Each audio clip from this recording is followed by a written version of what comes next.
Welcome to our episode on electromagnetism, one of the four fundamental forces of physics. There are two aspects of electromagnetic force.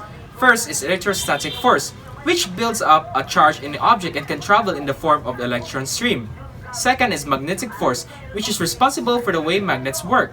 But even though their effects look different to us, they are in fact one of the same. Hopefully you remember that electromagnetism acts on the object that have electric charge, and this charge creates a field around an object. But a magnetic field is a little bit different from an electrostatic field.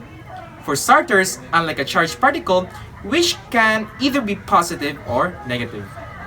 A magnetic field has both positive and negative area, what we call a north and south poles.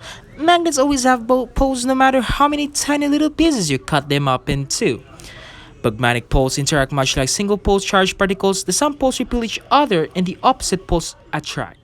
And it's like with electrostatic force because it's the same force. Magnetic force is carried between objects by photons. To demonstrate the electrostatic and magnetic are, in fact, effects of the same force. You can create magnetism using electricity. A simple electromagnetic is just a coil or wire in which when a current is passed through, it generates a magnetic field. You can make one yourself by passing an electric current through a wire. Wrap around a nail or a screw. Switch on the current and the screw becomes a magnet.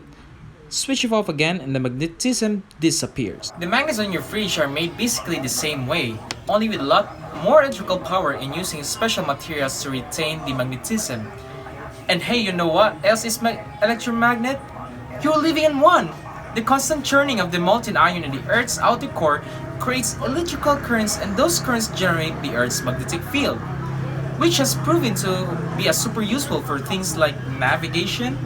Since the magnetosphere protects us from the solar wind not being dead. So an electric current produces a magnetic field, the reverse must also be true, and in fact, yes, you can generate an electric current using a changing pattern of a magnetism. If you put a coil of wire within a magnetic field and continuously spin the wire or the magnet so that the magnetic field inside the wire fluctuates, electricity will flow through the wire. And this really exciting cause is the reason why have electricity. All you have to do is keep the wire or the magnet moving, and you will have a continuous source of electricity. Stop moving and electric current will stop.